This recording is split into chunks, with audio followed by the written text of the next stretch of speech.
மேட்டுப்பாளையம் தொகுதியில் தமிழக வெற்றி கழகத்திற்கு வெற்றி வாய்ப்பு உள்ளதால் திட்டமிட்டு தன் மீது அவதூறு பரப்புவதாக தாவேகா வேட்பாளர் சுனில் ஆனந்த் குற்றம் சாட்டியுள்ளார்.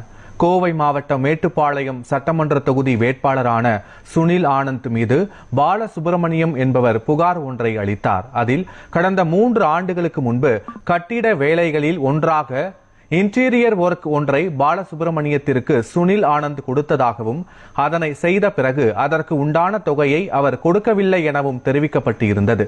இதுகுறித்து மேட்டுப்பாளையத்தில் செய்தியாளர்களை சந்தித்த சுனில் ஆனந்த் சில கட்சிகளின் தூண்டுதலின் பேரில் உள்நோக்கத்துடன் தன் மீது புகார் அளிக்கப்பட்டுள்ளதாகவும் பொய் புகார் அளித்தவர்கள் மீது உரிய நடவடிக்கை எடுக்கப்படும் என்றும் அவர் தெரிவித்தார். இத்தனை நாள் இல்லாத பிரச்சனைகள் இப்ப என்னை பத்தி அவதூறுகள் இப்ப கிளப்பப்பட்டிருக்கிறது. ஏன்னா எனக்கு வெற்றி வாய்ப்புகள் நல்லா இருக்கு. அதனால இந்த மாதிரி அவதூறுகள், அரசியல் அவதூறுகள் பரப்பப்படுகிறது. இதுக்கு டெஃபினட்டா எங்க லீகல் டீம் அதுக்கு பதில் சொல்லும்.